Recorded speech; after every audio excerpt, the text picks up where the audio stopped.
Assalamualaikum warahmatullahi wabarakatuh. Perkenalkan, nama saya Aisyah Zazika Darmujaya. Saya dari kelas 12A3, absen 3. Pada kesempatan kali ini, saya akan menjelaskan kepada teman-teman materi tentang eksponensial kelas 10. Nah, tanpa berlama-lama, langsung saja kita ke materinya. Baik, seperti yang sudah saya beritahu sebelumnya bahwa pada hari ini kita akan membahas mengenai konsep dasar dari eksponen, yaitu materi dari kelas 10 bab kedua. Nah, materi apa saja sih yang bakal kita bahas? Nah, pada hari ini kita akan bahas mengenai definisi dari eksponen, sifat-sifat eksponen, dan juga latihan soal. Kita langsung aja ke materi yang pertama, yaitu definisi dari eksponen. Apa sih eksponen itu? Jadi, eksponen adalah suatu bentuk perkalian dengan bilangan yang sama, kemudian diulang-ulang.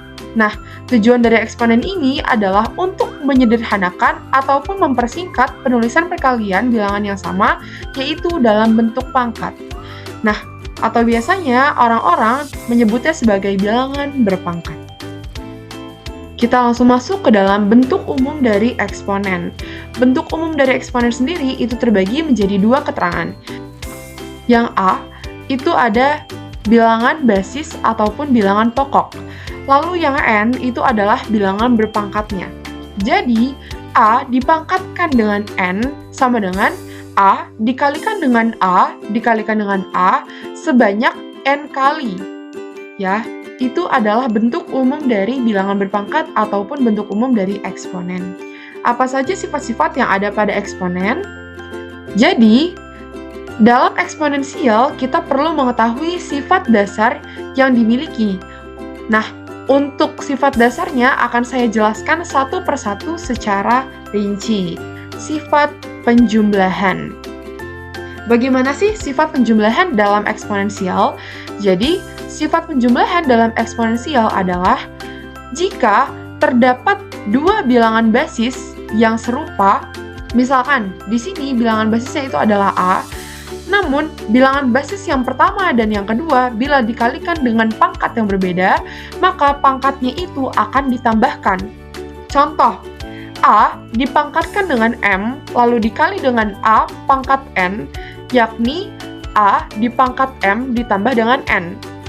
Seperti pada contoh yang saya berikan di sini, ada 2 dipangkat 4 dikali dengan 2 dipangkatkan dengan 2, sama saja nilainya dengan 2 dipangkatkan 4 ditambah dengan pangkat 2, yaitu 2 pangkat 6 yang hasilnya adalah 64. Nah, ini nggak jauh beda dengan sifat eksponensial yang pertama.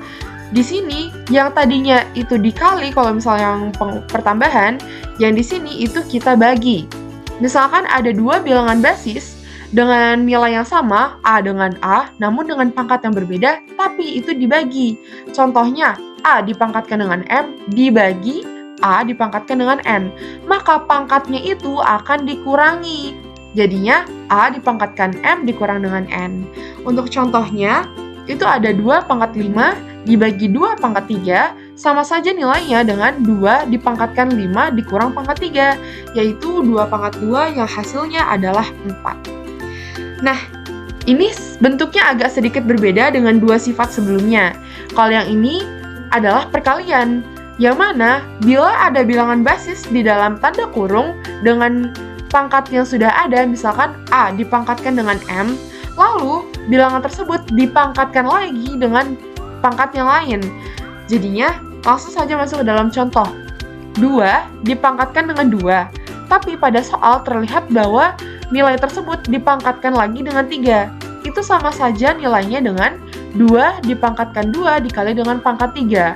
Atau 2 pangkat 6 yang hasilnya adalah 64. Nah, kita masuk ke dalam sifat yang keempat, yaitu perkalian bilangan yang dipangkatkan. Gimana tuh maksudnya? Jadi gini teman-teman, bila ada suatu bilangan, nah di sini kan bilangan basisnya tuh udah berbeda ya, A dengan B, bukan A dengan A lagi. Bila ada 2 buah bilangan basis yang berbeda dalam suatu tanda kurung, namun memiliki pangkat yang sama di depan tanda kurungnya, maka kedua bilangan basis tersebut akan memiliki pangkat yang sama. Contohnya, A dikali B dipangkatkan dengan M. maka hasilnya sama saja dengan A dipangkatkan dengan M dikali B dipangkatkan dengan M. Oke, untuk contoh, 2 dikali 3 dipangkatkan dengan 2. Itu sama saja kayak 2 dipangkatkan dengan 2 dikali dengan 3 dipangkatkan dengan 2 sama saja dengan 4 dikali 9 yang hasilnya adalah 36. Sifat perpangkatan pada bilangan pecahan.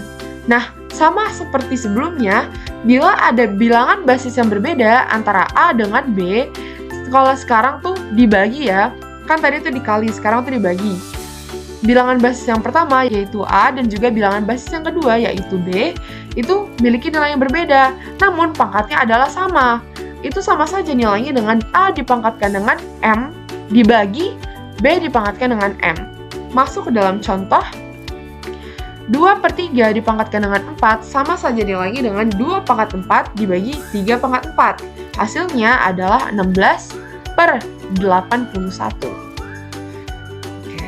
Kita lanjut ke sifat eksponensial yang keenam, yaitu pangkat negatif. Wah, ini mudah sekali ya teman-teman. Ini seringkali kita temui dalam soal-soal matematika lainnya.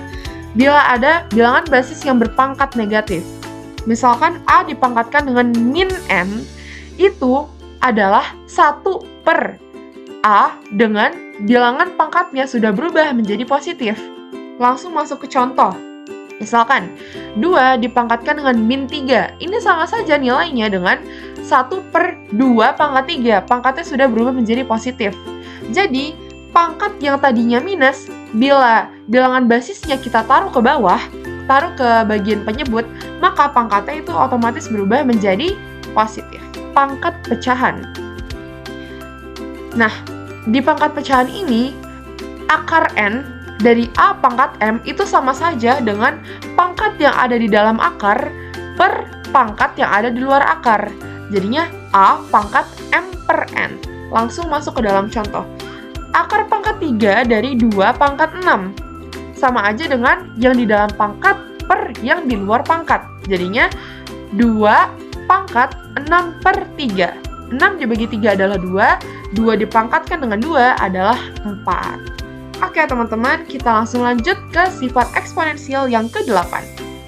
Nah, untuk sifat eksponensial yang terakhir itu adalah pangkat 0.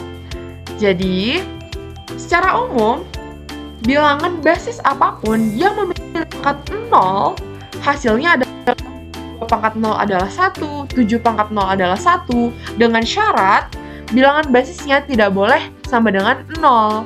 Nggak boleh 0 pangkat 0, itu nggak boleh kayak gitu ya. Pokoknya bilangan basisnya itu harus lebih dari 0. 1, 2, 3, dan seterusnya. Nah, untuk contoh soal yang pertama, itu adalah berapa nilai dari 8 dikali A pangkat 3 dipangkatkan lagi dengan 2/4 dikali A pangkat 4. Nah, ini teman-teman bisa pause dulu videonya dan coba. Oke, saya anggap teman-teman sudah pause videonya dan berhasil mengerjakannya. Jadi jawaban dari soal tersebut adalah kita kerjakan sama-sama. Di sini ada pangkat di luar tanda kurung, yaitu pangkat 2. Nah, seperti sifat yang sebelumnya, bahwa bila ada bilangan basis yang dikalikan di dalam kurung dan memiliki nilai yang berbeda, tapi ada pangkat di luar kurungnya, maka kedua bilangan basis tersebut memiliki pangkat yang sama. Jadi, sama aja kayak 8 dipangkatkan dulu dengan 2, dikali A dipangkatkan dengan 3, dipangkatkan lagi dengan 2. Nah, 8 dipangkatkan 2 adalah 64, dikali A dipangkatkan dengan 3, dipangkatkan lagi dengan 2, hasilnya adalah A pangkat 6, per 4 dikali A pangkat 4. Nah, di sini 64 dan juga 4 itu bisa kita sederhanakan ya teman-teman, sama-sama dibagi dengan 4, yang hasilnya adalah 16. Lalu, ada A pangkat 6 per A pangkat 4. Bila ada pembagian dengan bilangan basis sama namun pangkatnya berbeda, maka pangkatnya akan dikurangi. 6 dikurang 4 adalah 2, jadinya hasilnya adalah 16 A pangkat 2. Nah, soal terakhir ini, berapakah nilai dari X pangkat min 2 dikurangi dengan Y pangkat min 2 per X pangkat min 1 plus Y pangkat min 1? Untuk soal terakhir ini, kita akan menjawab bersama-sama dengan saya juga yang akan mengerjakan soal tersebut. Tapi kalian bisa pause dulu videonya untuk sembari latihan gitu mengerjakan soal ini.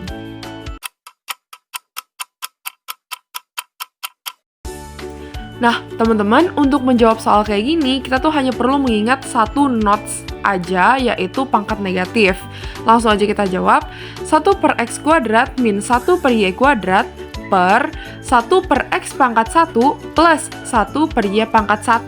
Setelah itu kita samakan penyebutnya, y kuadrat dikurang dengan x kuadrat per x kuadrat dikali dengan y kuadrat per y ditambah dengan x per x dikalikan dengan y. Setelah itu, apa akar-akar dari y kuadrat min x kuadrat? Yaitu y min x dikali dengan y plus x per x kuadrat dikali dengan y kuadrat per y plus x per xy. Nah, ini kan ada pembagian ya. Kalau misalnya ada pembagian pecahan, bawahnya itu kan tinggal dibalikkan antara pembilang dan penyebut. Langsung aja kita tulis ulang, yaitu y min x dikali dengan y plus x per x kuadrat dikali y kuadrat dikali dengan xy per y plus x. Setelah itu kita coret yang sama, ada y plus x, terus ada x dikali y dengan xy kuadrat, kita coret. Sisanya adalah y min x per xy. Nah, itu adalah jawaban akhirnya. Nah, teman-teman, itu semua adalah materi dasar dari eksponensial pada kelas 10. Mohon maaf apabila ada salah penyampaian informasi ataupun salah dalam pengucapan yang saya tuturkan. Itu saja yang dapat saya sampaikan pada siang hari ini. Mohon maaf apabila ada kesalahan kata. Wabillahi taufiq wal hidayah. Wassalamualaikum warahmatullahi wabarakatuh. Nah, itu tadi adalah materi tentang eksponensial yang sudah saya sampaikan. Gimana teman-teman? Apakah sudah mulai paham ataupun masih belum paham? Nah, kalau masih belum paham, video saya bisa diputar ulang. Tapi kalau sudah paham dan sudah tersampaikan dengan baik, saya ucapkan Alhamdulillah. Mungkin cukup sekian materi yang dapat saya sampaikan. Seperti yang sudah saya ucapkan sebelumnya, mohon maaf apabila ada kekurangan ataupun kesalahan informasi. Wabillahi taufiq wal hidayah. Wassalamualaikum warahmatullahi wabarakatuh.